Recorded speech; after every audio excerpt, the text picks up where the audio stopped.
గతంలో నేను ఏ పార్టీకి సంబంధించిన వ్యక్తిని కాదని ఆయన అనేక సామాజిక కార్యక్రమాలు చేశానని పొన్నూరు నియోజకవర్గ వైసీపీ ఎమ్మెల్యే అభ్యర్థి అంబటి మురళీకృష్ణ అన్నారు. పొన్నూరు నియోజకవర్గంలోని పలు గ్రామాల్లో ఆయన ఎన్నికల ప్రచారం నిర్వహించారు. స్థానిక సమస్యలు అడిగి తెలుసుకున్నారు. టీడీపీ అభ్యర్థి ధూళిపాళ్ల నరేంద్రపై తీవ్ర విమర్శలు చేశారు. పార్టీలకు అతీతంగా ప్రతి ఒక్కరూ తనకు ఓటు వేసి గెలిపిస్తారని ఆయన ధీమా వ్యక్తం చేశారు.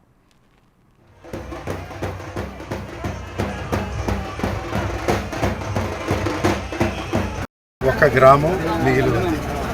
వడ్లమూడి గ్రామం ముగిస్తే నియోజకవర్గంలో ప్రతి ఊరు ప్రతి సందు తిరిగారు.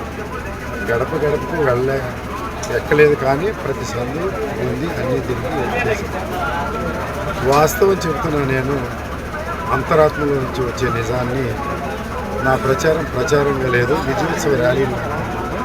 ఇప్పుడు ఈ మంచాల గ్రామంలో చూడండి, వస్తే ఎక్కువ మంది ప్రజానీకం షాళ్ళు కప్పడం, దండలు వేయడం, గుళ్ళు కొబ్బరికాయలు తెచ్చుకొని, ఇదంతా ఎన్నికల ప్రచారం లాగా లేదు, ఇదంతా గెలిచిన తర్వాత ఉండే విజయోత్సవ ర్యాలీ లాగా ఉంది.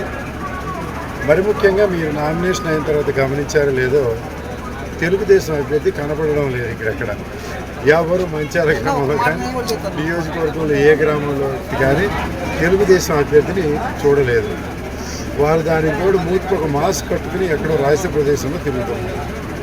ఎందుకు మాస్క్ కట్టుకున్నారా అంటే, ఆ ఎన్నికల అఫిడవిట్లో 16 క్రిమినల్ కేసులు ఉన్నాయంటే ఏ క్షణంలోనైనా పోలీసులు అరెస్ట్ చేయవచ్చని మారువేషంలో అలీబాగా విధంగా ఎన్టీ రామారావు వేసుకున్నట్టుగా మారువేషం వేసుకుని తిరుగుతూ ఉన్నారు.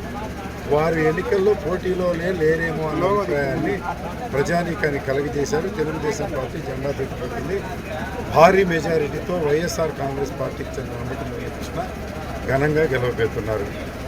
మరి ముఖ్యంగా మంచాల గ్రామానికి చెందినటువంటి ప్రజానీకం ఉవ్వెత్తున తరంగంలాగా అంబటి మురళీకృష్ణకి వ్యక్తిగతంగా ఓటు వేయడానికి సంసిద్ధులయ్యారు. కారణం ఏంటంటే, నేను ఏ పార్టీకి చెందిన వ్యక్తిని, లేదు టికెట్ వస్తుందా రాదా, లేకపోతే పోటీ చేస్తారా లేదా ఏమీ తెలియకముందే వారు ఈ గ్రామంలో నేను సంక్షేమ సంఘం శిబిరం పెట్టి వందలాది మంది ప్రజానీకానికి కళ్ళజోళ్ళు ఇవ్వడం, అనేక గుండెలు చెక్ చేయించడం, దివ్యాంగులకు మరి ద్విచక్ర వాహనాలు ఇవ్వడం, జైపూర్ కాళ్ళు ఇవ్వడం, మరి గుండెలకు స్టంట్లు వేయించడం, సర్జరీ చేయడం, ఇలాంటి కార్యక్రమాలు చేశాను కనుక వ్యక్తిగతంగా వారు నన్ను ఇష్టపడుతూ ఓటు వేయాలని, పార్టీ రహితంగా జనసేన చెందిన వ్యక్తులు కూడా నాకు ఓటు వేయాలని అనుకుంటూ ఉన్నారు. For more videos like this, subscribe Big TV channel.